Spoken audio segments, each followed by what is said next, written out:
A threat letter has appeared online carrying the names and phone numbers of Kashmiri Pandit employees.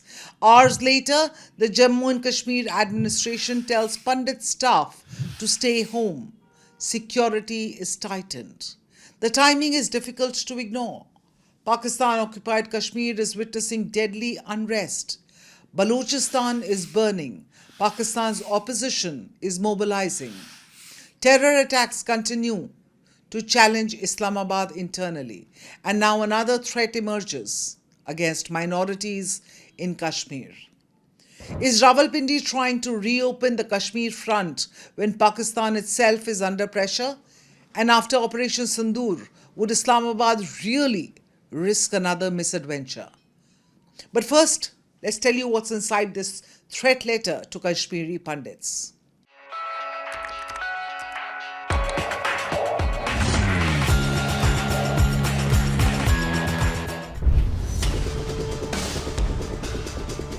The letter surfaced online on August 7th. A group calling itself the United Liberation Council put it out.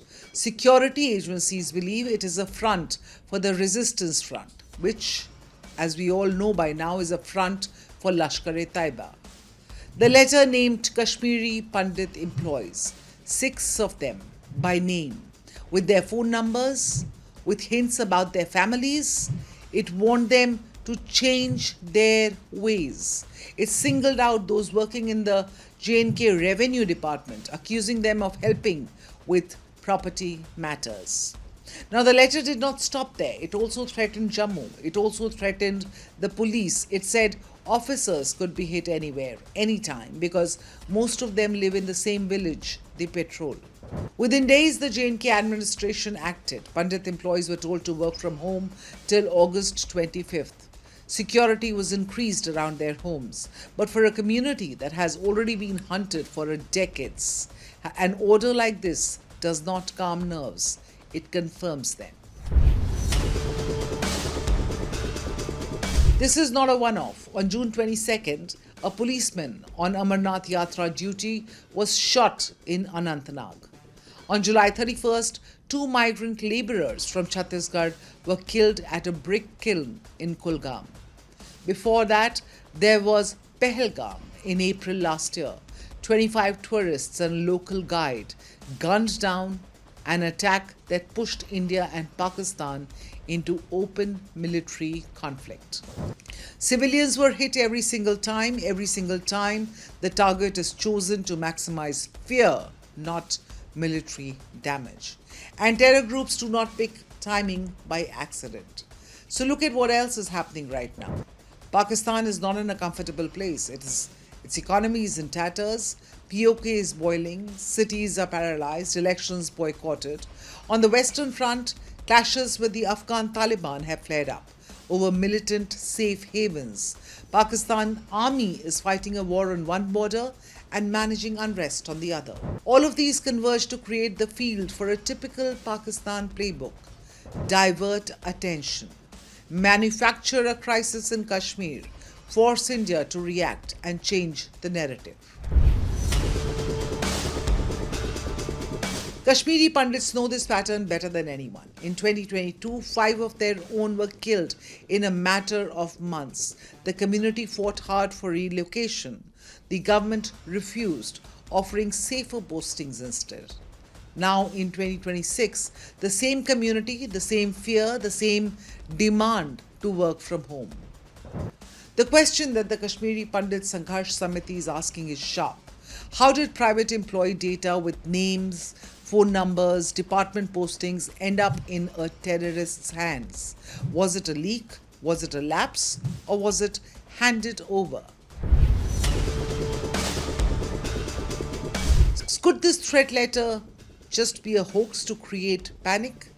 Pakistan is likely to tread carefully, remember, before engaging India, because Delhi's response doctrine has changed since the Pahalgam terror attack. Operation Sindoor in April showed how India will react to terror attacks. That raises the cost of escalation.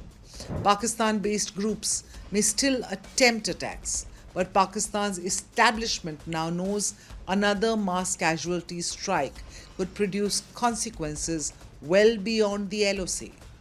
That is deterrence. Whether it works will depend on what happens next. But India also has questions to answer. How did this data leak happen again?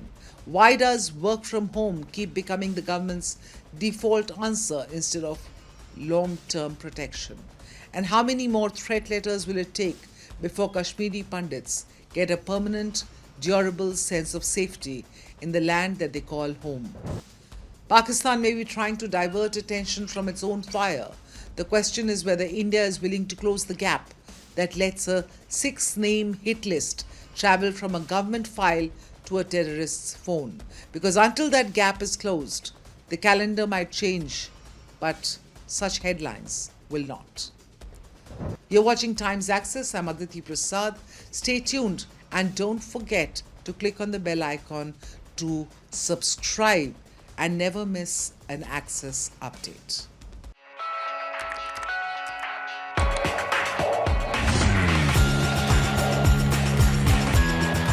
If they had a nuclear weapon, The old rules are breaking.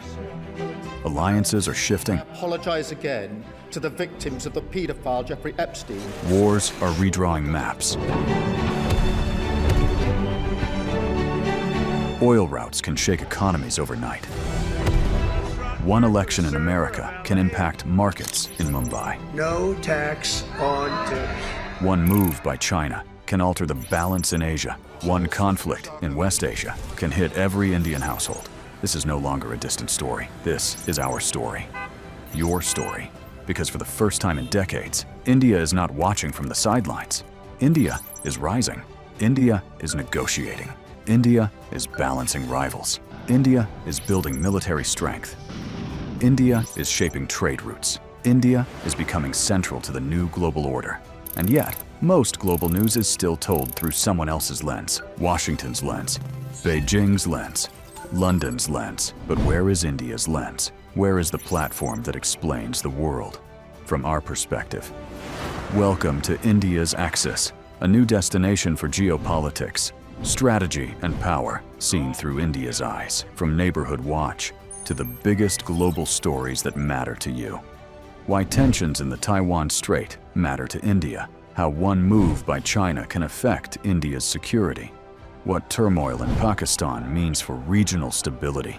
How Bangladesh, Sri Lanka, Nepal, and Bhutan shape India's neighborhood. Why oil choke points can hit your wallet. How wars abroad can reshape India's security. This is not noise. This is not shouting. This is not recycled headlines. This is sharp, intelligent storytelling. Daily explainers. War room analysis. Strategic conversations. Because news is everywhere. But perspective is rare. And in the age of confusion, clarity is power. Axis is for the audience that wants more than headlines. The axis of global power is shifting. India is at the center of that shift. It's time the world was explained accordingly. To understand the world through India's strategic lens. Subscribe now.